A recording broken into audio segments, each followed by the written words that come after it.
Nesta aula explicarei o que é e qual a função de um quadro de distribuição de circuitos, QDC. Além disso, mostrarei como montar e dimensionar os dispositivos de proteção desse quadro, disjuntor, IDR e DPS para uma instalação monofásica, ou seja, fase neutro, e será 127 volts. Se for seu primeiro contato com o QDC, provavelmente você está achando que isso aqui é muito complicado, mas não é. Vou mostrar o passo a passo da montagem. A maioria das residências no Brasil não tem quadro de distribuição, infelizmente. E quando tem, normalmente está mal dimensionado, mal instalado e faltando componentes. E surge a pergunta: quando não tem quadro, então como é feita a instalação elétrica? Eles usam um recurso muito comum, que é levar os cabos direto do medidor até o chuveiro e ao longo da instalação ligar tudo nesses cabos. Tomada simples, tomadas de 20 ampere, iluminação, tudo. E o pior é que a proteção de toda a instalação fica a cargo somente do disjuntor do medidor da concessionária que fica lá no padrão. Esse recurso, pessoal, não é previsto pela norma e tem até apelido. É conhecido como rede mestre ou ligação espinha de peixe. Muitas pessoas usam como argumento para defender esse tipo de ligação o fato de nunca ter ocorrido nenhum problema na casa deles e de que os equipamentos e eletrodomésticos lá funcionam normalmente há anos. Mas qual seria o problema de usar a rede mestre? Primeiro, suponhamos que você precise trocar o chuveiro. Nós aprendemos na aula de segurança e EPIs que não devemos trabalhar com cabos energizados. Então eu teria que ir lá fora e desligar o único disjuntor da instalação, que é o do medidor da concessionária. E, consequentemente, tudo ficaria desligado até você terminar. Todo mundo na casa ficaria desamparado sem energia elétrica até você terminar, por mais tempo que você demore. Segundo, se em uma das tomadas fosse ligado um equipamento que o consumo de corrente fosse maior do que a capacidade do cabo, esse cabo iria derreter e o disjuntor não iria desligar, pois o disjuntor da concessionária tem a capacidade de corrente muito maior do que o cabo da tomada.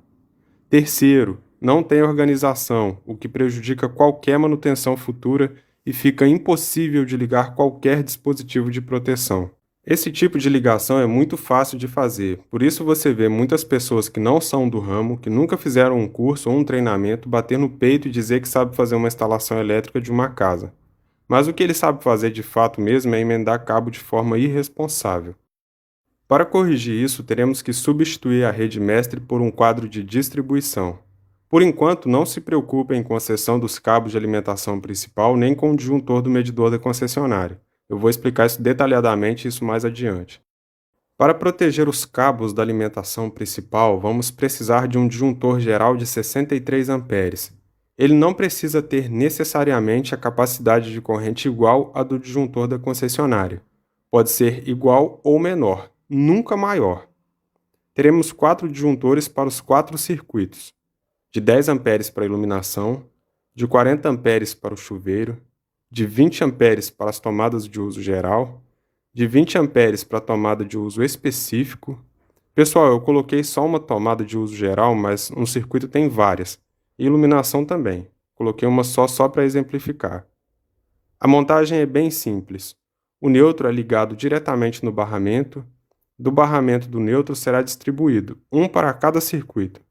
Lembrando, o neutro não deve passar pelos disjuntores. A fase passa primeiro pelo disjuntor geral.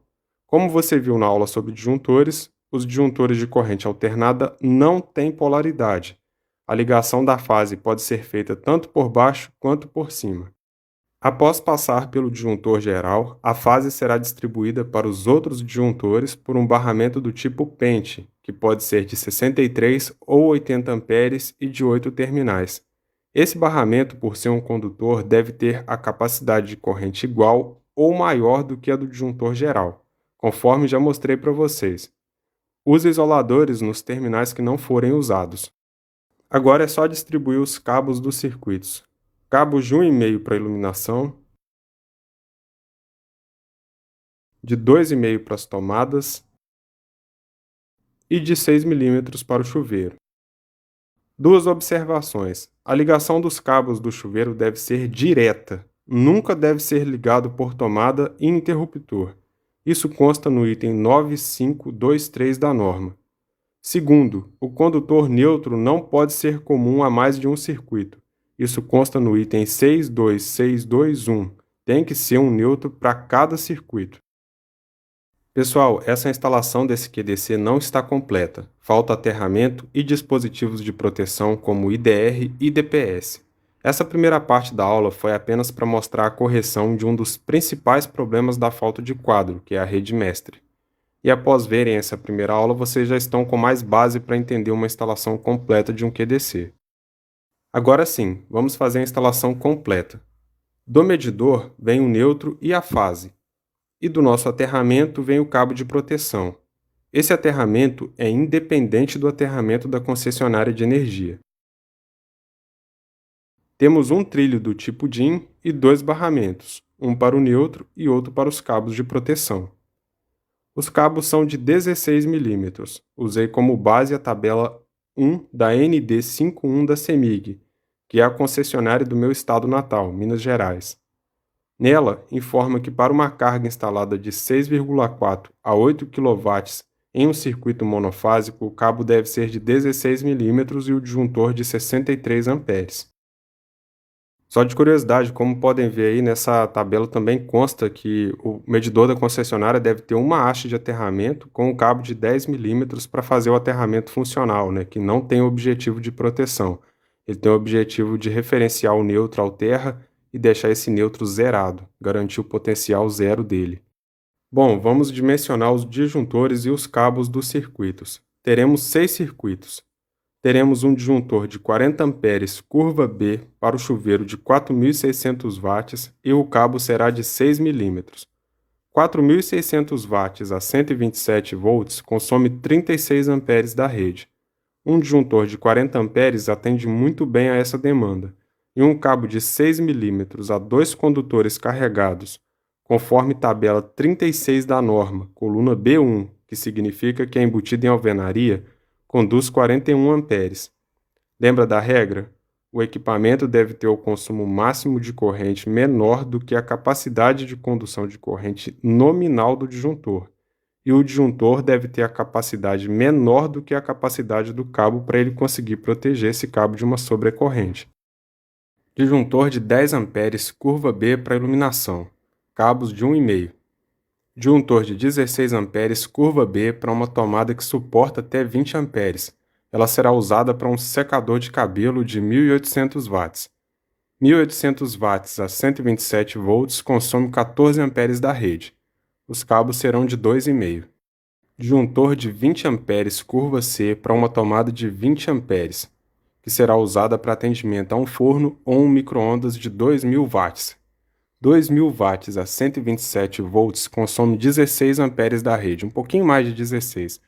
Cabos de 4 mm.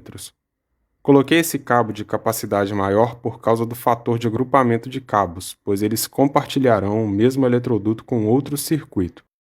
Disjuntor de 16 amperes curva C para as tomadas de uso geral da cozinha e da lavanderia.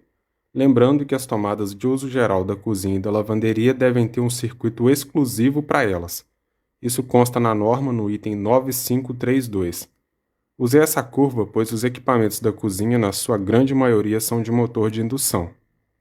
E disjuntor de 16 amperes curva B para as tomadas de uso geral do restante da casa, cabos de 2,5 também.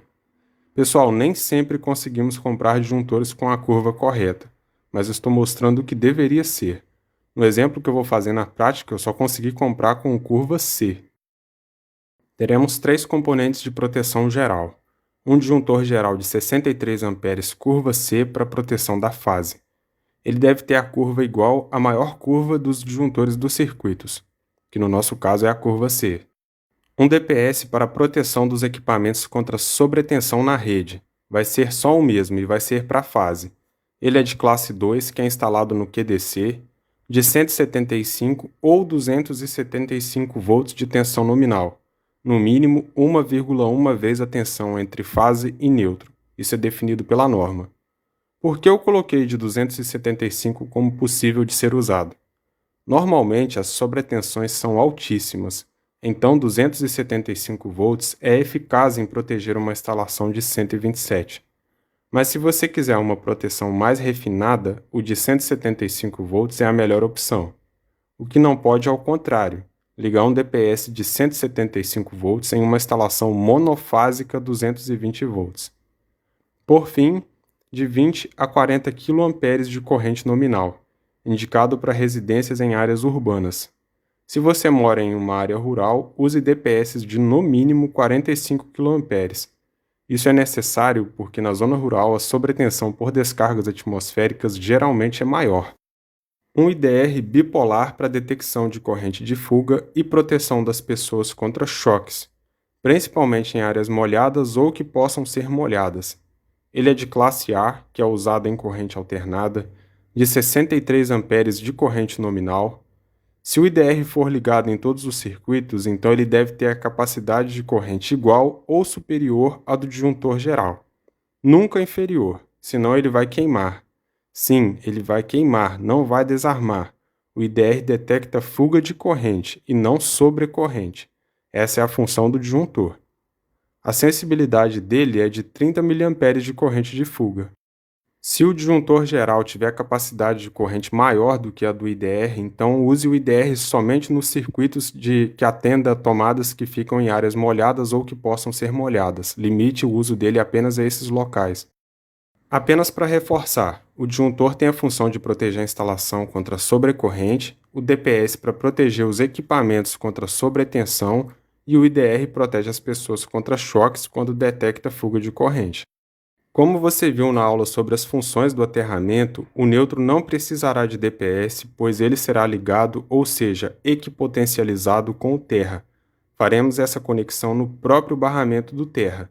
Bom, vamos para a ligação dos cabos.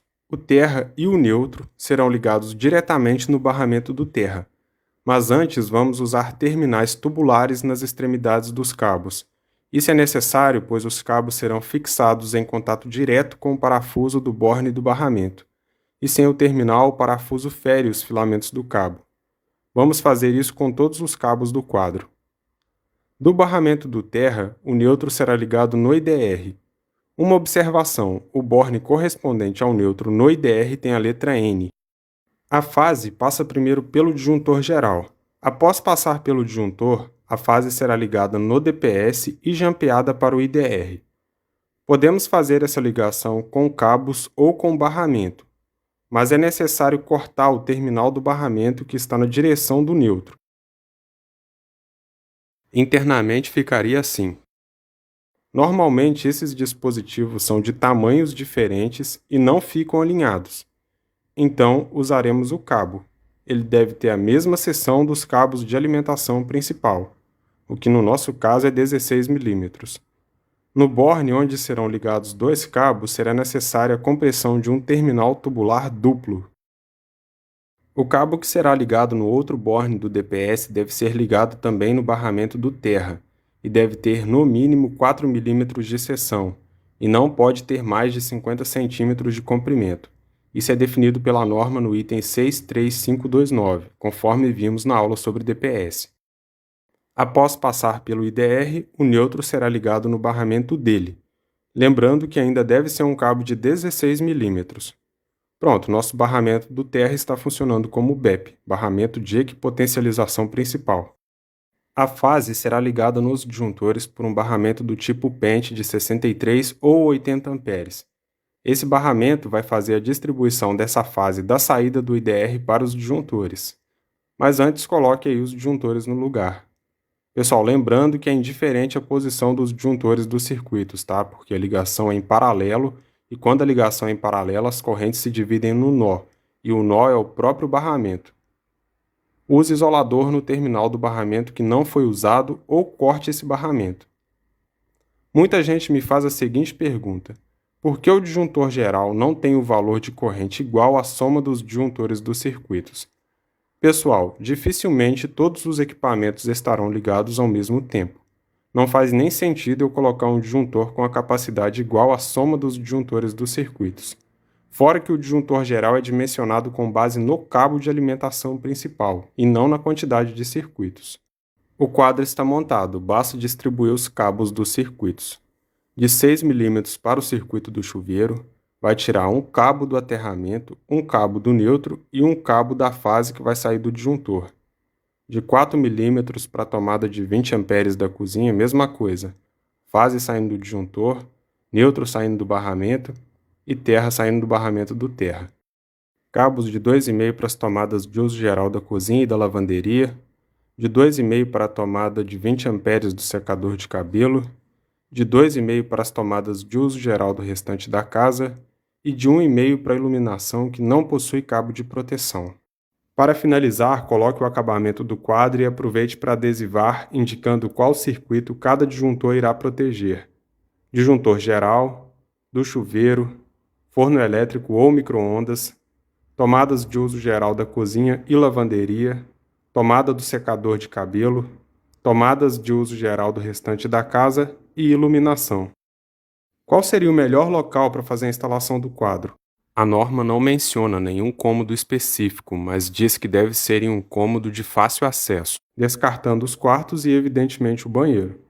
Sobra cozinha, sala e corredor. Na minha opinião, o corredor é o que reúne as maiores vantagens. Primeiro, por questões estéticas. Segundo, normalmente é um cômodo centralizado. E terceiro, fica próximo da maior carga, que é o chuveiro, economizando no gasto com cabos. Terminamos a nossa instalação. Eu sei que em alguns estados não admitem cabos de 16 milímetros para circuito monofásico. Em complemento a essa aula, farei a instalação na prática de um QDC passando as informações e dicas que eu não consigo passar por aqui no programa.